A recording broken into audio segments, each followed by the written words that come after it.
Olá amigos pescadores, aqui quem vos fala é o Wildes. Hoje eu vou estar mostrando para vocês uma tarrafa que eu acabei de terminar. É uma tarrafa malha 5, eu estou fazendo ela com uma linha de 0,35 mm. E por coincidência hoje, nosso amigo Anderson França Silva, ele em um dos meus vídeos, ele colocou lá a seguinte pergunta: quantas malhas ele iria utilizar para iniciar uma tarrafa? E por coincidência, da mesma malha dessa que eu acabei de fazer. Anderson, você poderia fazer uma tarrafa idêntica a essa minha. Essa que eu fiz, ela tá com... eu comecei ela com 34 malhas e 16 crescentes. No meu caso, eu estou fazendo ela com a linha 0,35 mm, mas nada te impeça de fazer com a 0,40 ou 0,45. E só que a linha mais grossa, ela fica um pouco mais crespa, né? Porque a tarrafa, os nós não ficam bem amarrados, mas nada impede que você faça ela com as linhas 0,40 mm ou 0,45. Acho que linha mais fina que isso não é aconselhável, né? Que a tarrafa fica bastante suscetível a rasgar, né? Por estar usando uma linha mais fina e menos resistente. Então, essa tarrafa é malha 5. Eu fiz as crescentes nela até a altura de 2,5 metros, mais ou menos. Deixa eu abrir ela aqui. Quando eu acabei de colocar as crescentes, né, até aqui está dando mais ou menos uns 2,5 metros de altura, né? Então, aqui é onde que eu vou amarrar o saco da tarrafa. Quando eu terminei de fazer as crescentes, vamos ver se eu encontro uma crescente. Então, aqui está a última crescente, né? Não sei se dá para vocês verem. Espera um instante, né? Aqui está a última crescente. Como eu estou usando uma linha um pouco mais fina, depois da última crescente eu coloquei duas carreiras de linha.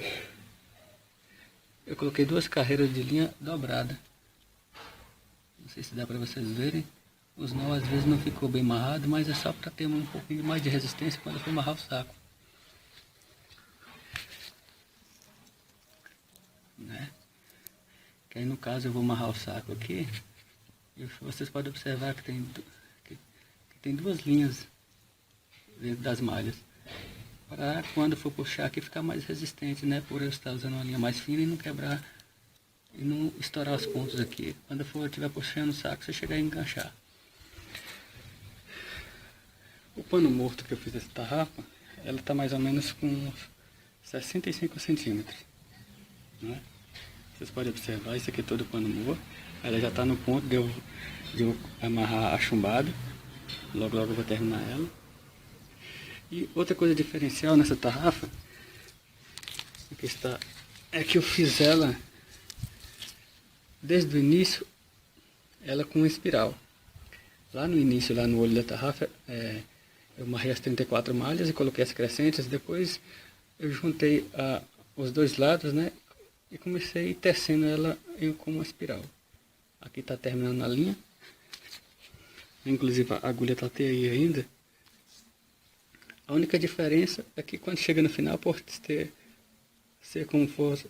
uma espiral, fica a diferença de uma malha para baixo, menos, né? Só que isso eu compensei no tamanho do saco. Eu fiz com um pouco mais de 60 centímetros.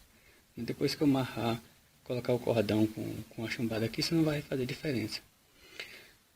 Só que para me tecer essa tarrafa em espiral, que nada impeça que você faça como as dos outros vídeos, é muito comum a gente esquecer de colocar as crescentes no local certo. Então o que eu fazia? Eu pegava um pedacinho de barbante e ia amarrando em cada crescente. Aí assim, quando eu ia tecendo, quando chegava na altura das crescentes, eu não ficava sem colocar elas, porque às vezes eu tecia à noite, né, e é muito comum você deixar de colocar uma crescente no lugar correto. Conforme a tarrafa ia crescendo, né, eu pegava os barbantes e ia mudando de local até terminar. Depois que eu fizer a tarrafa, eu vejo se eu posto um vídeo dela para vocês. Mas era isso, tenham boas pescarias e até mais.